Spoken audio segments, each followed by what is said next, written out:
Welcome to Crisis in Contact Center Management. This is a workshop for contact center leaders. We're at a 17-year low for customer experience. How's the agent doing at all of this? 8% attrition worldwide. 59% of employees are quitting. We know agents even worse. This hits the bottom line. And we are seeing many contact center leaders being terminated. Yikes. I don't hear any of this from the outsourcers. How are things going on there? There's a crisis in contact center outsourcing. Oh, also. okay. And it's even worse for the outsourcers. I've never seen client churn like it is now. Yikes. I read the brochure of the outsourcers, and I've sat in on the pitch. My entire existence is just making people happy. And you're saying it ain't so. That is the contact center outsourcing fallacy. Hey, we are experts. We improve customer and employee experience. We drive performance and efficiencies, and clients don't believe that. Unfortunately, through my own experience in selling outsourced services and marketing them, we had a client say, hey, I went on to Glassdoor, and you said your employee experience was so good and how you take care of your employees. You're worse than the other competitors in this bid. And it's like, huh. Let me get two sources, Indeed and Glassdoor, and just see BPOs from the largest to mid-size, and how are they doing? Here's the results. It's almost all red. No one's doing well. What's going on in the executive's mind? Only 60% believe customer service makes an impact on customer loyalty and retention. What do contact center leaders think? 98% of them think it does. 99% of customers say it does. Correct. I'm going to suspect those guys think it's price and it's all of these other things like, service schmervis. I'm just going to automate all of it. Brian, we are here to make money. Most customers want both self-service and human service, and I decide when I want each one. A customer wants a human when it's high urgency, high financial impact, high complexity, and high dissatisfaction. What can AI do that's different than a human? It's quick processing, and they're 24/7. I am starting to see why the execs love AI. Doesn't complain, no PTO, no benefits, no healthcare. Yeah, until they become self-aware. When you take a look at self-service, wow, what a great addition AI is. Because self-service is awful. AI is a great tool, but it can't do everything. It can't have that human-to-human conversation the customer wants. What's even more important is the agent can have an emotional impact in the conversation. That's really important for customer behavior. I think another faulty belief, and it's probably the name of this workshop, Faulty Beliefs, has been that the customer and the service agent are in conflict. And contact center leaders are working overtime to align the agent. Oh, you must do this for the customer. The customer does not want to talk to you. You need to efficiently shove them off the phone. When in fact, it sounds like that's just the executive talking. That's not the customer. Yep. And I have heard, hey, the research says that customers don't like talking to agents, so we're going to replace the agent because that's what they want. And it's like, no. The problem is we are having bad interactions between customers and agents, and it's usually the company's fault. Correct. And this one agent is like, I love helping customers. I just wish my company would let me do it. Oh. Part 2 is called the opportunity. Customers are influenced by emotions more than rationality. Surprise. If you have emotional satisfaction, they found the customer spent more and they stayed longer. If they were rationally satisfied, their behavior of spend and loyalty looked exactly the same as people who said they were dissatisfied. Interesting. Agents are actually the key to customer behavior and company profitability. What's a great interaction? Number one was that the customer felt like the agent was sitting next to him and they were working on the problem together. The second piece of that is they also believed that the agent benefited from the interaction. And they found the customer experience depends almost entirely on the agent. So we do all of these things to put process in place, and the human interaction dictates almost everything about the experience. And if you put one human in front of another human and one human needs help and the other one can provide it, there is a natural interaction that happens. The person getting helped is very thankful and has an emotional attachment, and the person who helped them feels really good about what they did.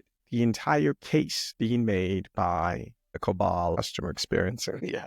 We must, as a imperative, figure out ways to get customers to talk to machines more and more and more and more and more and more and more. What the customer and the agent want is the human-to-human interaction. It's not stinted by this idea of a customer-company relationship that has all these connotations and processes and scripts and everything to it. Those things have their place, but the problem has been the company coming in and putting all of these clamps down on the conversation, the opportunity. It's this thing called meaningful work. Aha. Okay. So there's 3 types of meaning, and this is very helpful for people to understand where the opportunity is and where it's not. Number 1, meaning from work, which is typically called compensation. When you go above market wages to try and drive employee retention, employee engagement, and also employee performance through money, it has very little impact, meaning at work. This is the company. And this is that idea of the ping pong tables, pool tables, the social event, Taco Tuesday. Oh, yeah. Oh, yes. Not a major impact on retention, engagement, and performance. And the most important, meaningful work. And it's the job itself. I think it's a meaningful job because I help people through my job and I have this positive reinforcement. That is the big opportunity. You move this one a little bit and the results move a lot. And through our meaningful work program, we see results immediately and dramatically, like 20 to 50% reduction in monthly attrition, and the improvement in performance, especially CSAT, 10 to 25%. I think you just shot a lot of darlings here when you said, yes, this is a place of money, right? Then you said, while I am at work, you are offering a thing that doesn't sound like it costs as much money as money.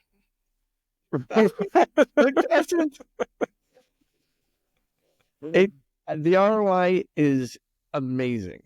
Amas, do you want to read the quote of one of our favorite researchers, Catherine Bailey?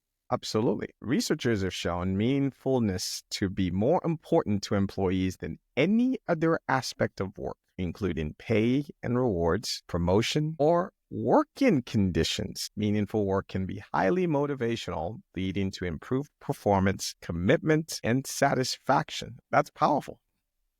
This is game, set, match. The way we arrived at this wasn't through the research. It was actually through agent focus groups. When you ask agents, what do you like best about your job? And the overwhelming response is when I went above and beyond and really made a difference for a customer and in a sense in their life. Wait, really? Believe me, I was in this industry for decades before I saw this. Right. And okay, let's dive into that. So that's what you want most in your job. And you want it so much that you're willing to put in more effort going above and beyond because it's so worthwhile. Therefore, it will keep you in this job if you get that often enough. So that's great. But also it's great for the customer. They're happier. They have this emotional connection. They spend more, are loyal, and give referrals, and that drives profitability.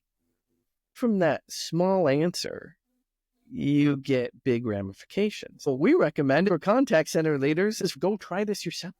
Yeah. Ask your own agent.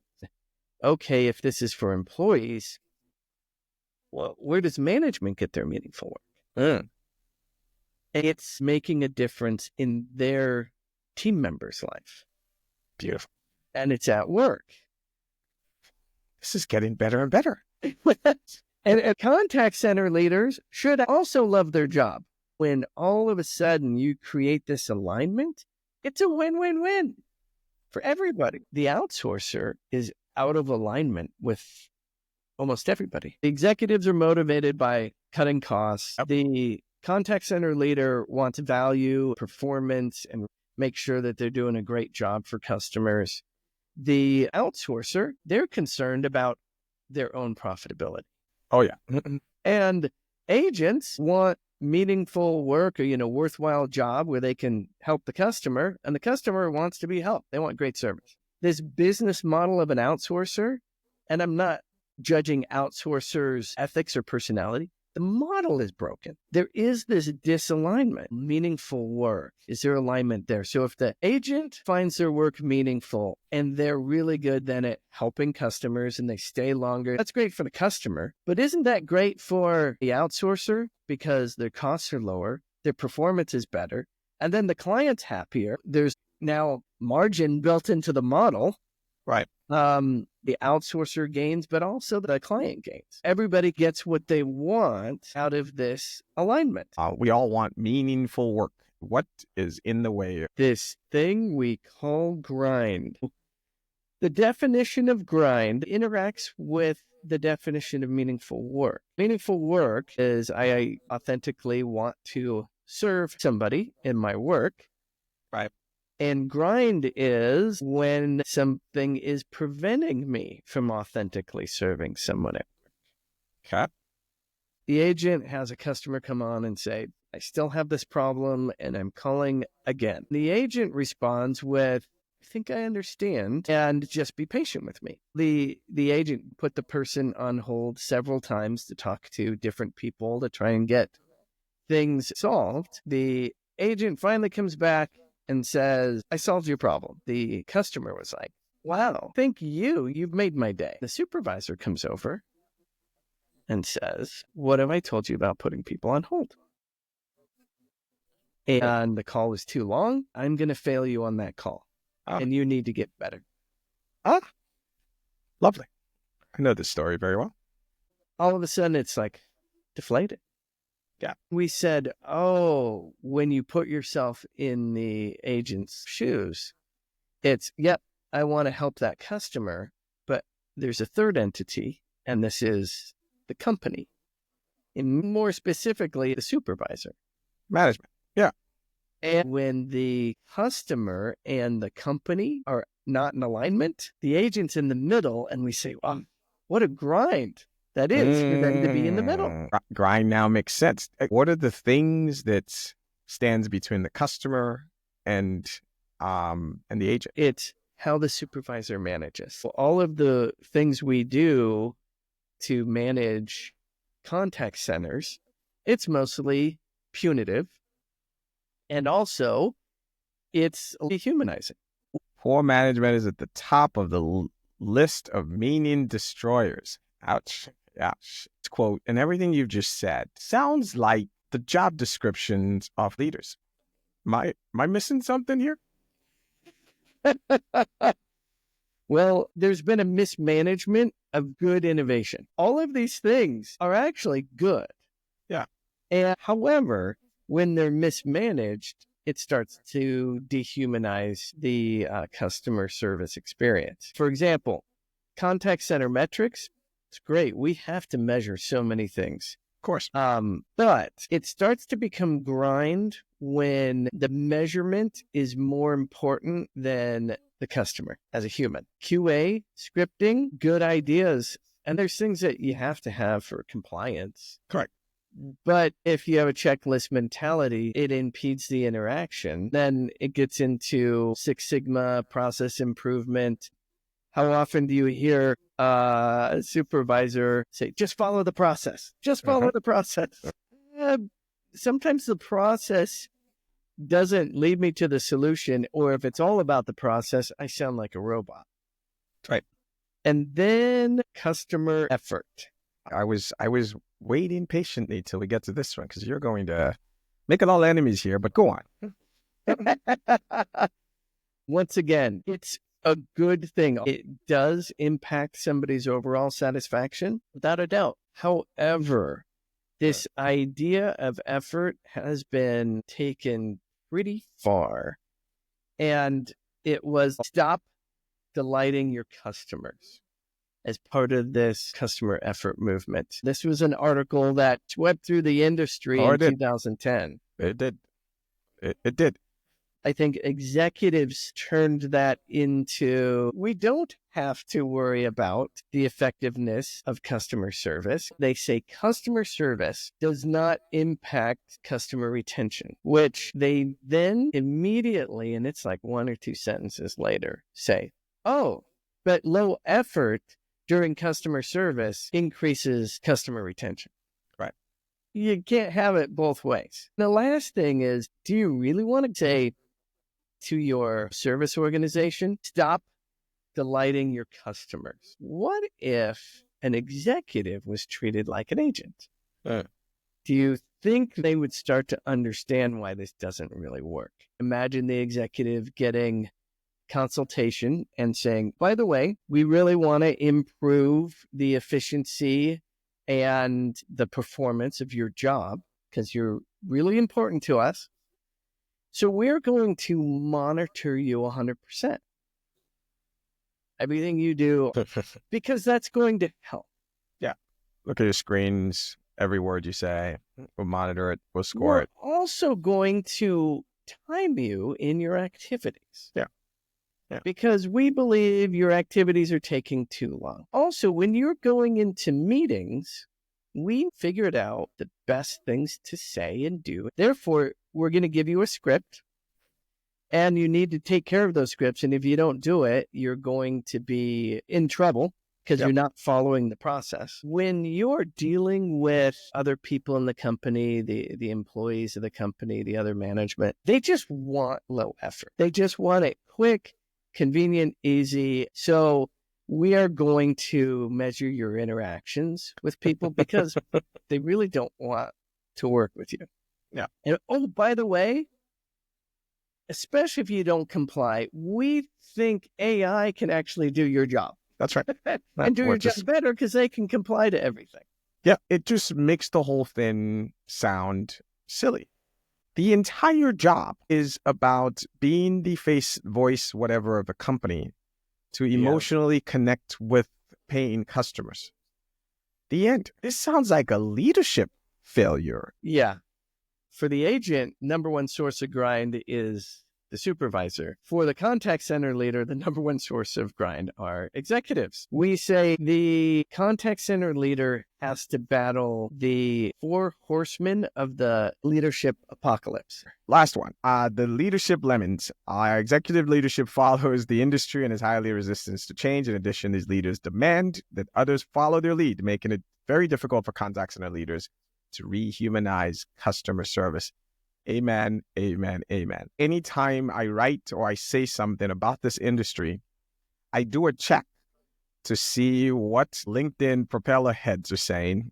And if it starts to sound the same, I start to question myself. So I very much connect to this. I don't believe executives are bad people. Of course not. No. They just don't know what to do differently to take care of people. The opportunity is that if you're taking care of the people in this human value chain, you are going to be profitable. And that is the good news that we're really trying to talk about here. Let's get into this problem a little bit more because I want to make sure people don't underestimate what we're up against here. Yeah. One of the things that we published a couple of years ago was a report we called the Leadership Challenge. We didn't anticipate that that's what it was going to be, but that's what we heard from contact center leaders. Why can't people turn the corner on the people problem? As you see in the red there, we heard all of these things from companies. It'll go back to the way it was. We need more information. We need consensus among everybody before we do anything. Some said that their executives were saying, we don't want employees anyway. So this is a good thing. Yeah. Others, technology is going to solve the problem. Rome's burning, but they're telling us everything's great. It's fine. Unfortunately, that was 96% of what contact center leaders were experiencing from their executives. Those that did turn the corner were doing well, better than, pre-COVID. And it was this whole idea of, you know what, things have changed.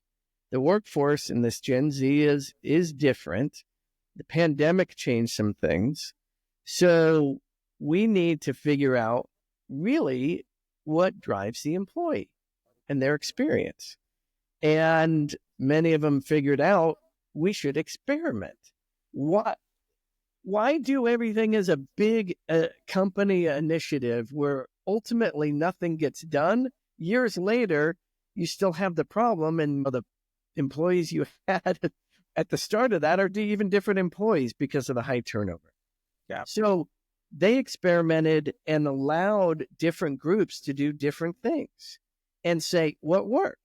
And what they typically found what worked was how they managed those people. And working with the frontline managers was actually the biggest key. So that is the good news. Beautiful. Today, we have a solution. The solutions shift the mindset from, hey, we provide a service as an organization, to no, as an organization, we serve a person. So each person we come in contact with, whether it's internal or then down to the customer, if you can have that kind of mindset, you'll get this big advantage. Service is a thing. Serving is actually something active that involves people. You don't have to change what's on the left. You just have to make sure you start with the right. If you start with the people, you're going to get these amazing results. And what we found through our program, we can reduce monthly attrition 25 to 50%, and also increase performance, especially CSAT, a 10 to 25% increase. Your movement is about, let's get back to the way people naturally want to work and interact. Correct. What we've done is create what we call this fifth talent meaningful work methodology. How can you be successful at navigating the different things and experiment? Because it is so hard to change an organization and change the minds of especially executives, also taking on your own team. They don't want to change. They're burned out. Once you experiment and you're successful, then people are attracted to success, and you'll get executive sponsors because they want the results you get. And if it's good for the people, they can start feeling good about what they're doing. One of the biggest opportunities that impacts agent behavior and customer behavior is how the supervisor manages the agent. That is your focal point. And that's why what we do is a management development program. That's the easiest context for people to understand, because if you can take care of that piece, big rewards. And as you go through it and have this experiment, you get the information you need. Then you can start to expand it, but then you also understand it better because you've done it. And then many people ask, well, does this work outside of the contact center? And it's like, well, absolutely it does. There's no doubt. This is universal. This should revolutionize, quite honestly, how we manage people. I was worried you were going to be a radical, but you're actually quite pragmatic, Brian. So let's just... I don't know if that's a compliment or not. No, it is. In this process, data is important. We've created a survey to measure meaningful work and grind. When we first started doing this, we were shocked at the findings. We found 52 to 60% of what is influencing somebody's intent to quit are these two factors of grind and meaningful work. Meaning, grind and meaningful work are more important to intent to quit than everything else combined. Your pay, your career path, the pizza parties, all of these other things. Let's start by showing people their own organization. Because you're going to argue that, hey, I already have great employee experience and we do all of these things for employees. It's all good. So we don't need to solve anything there. Right. And it's like, boy, once you see it, wow, I now get it. If I can reduce grind and increase the level of meaningful work, I'm going to have these leading indicators of attrition and performance solved. When you do this program, you don't have to change the technology, the processes, or the metrics. For example, we did this with a client who had 5 outsourcers, and these were the results across the 5 outsourcers, and nothing was changed on the processes, the technology. So to simply go through the meaningful work program that we have set up, you do the survey, you do a workshop with senior leadership because they have to say, we understand and we're on board with this. And then the big thing is this 8-hour developing others course, which really goes through all of these aspects of grind and meaningful work, along with these 5 talents. You are going to be great as a manager, but also help your agents develop these 5 talents because then they're going to be great at serving customers. So using these 5 talents, you're going to find more meaningful work. Then we go down to the agent, and that's the serving others. It's this idea of getting back into this joy of serving, making this human-to-human connection, and get around the stinted customer-agent relationship. And we've seen great progress by really not doing major lifting and major changes. The great contact center challenge. Can you create a contact center organization where people love their job, including the contact center leader? Just take the challenge, do a pilot, because it's so hard to create change. But if you get a pilot and say 25 to 100 agents, just let them do this experiment. You're going to get a lot of the data that you need to say, well, this is then a better way. What's great is you do the survey and then you have the data to go into implementing the program. Pilot takes 1 week to implement and you're on your way. 1 week. Well, I can testify to that. Brian and team and the folks at Fifth Talent are doing something really, really, really, really unique here. Go take the challenge. There's a better way for everyone, and we're here to help.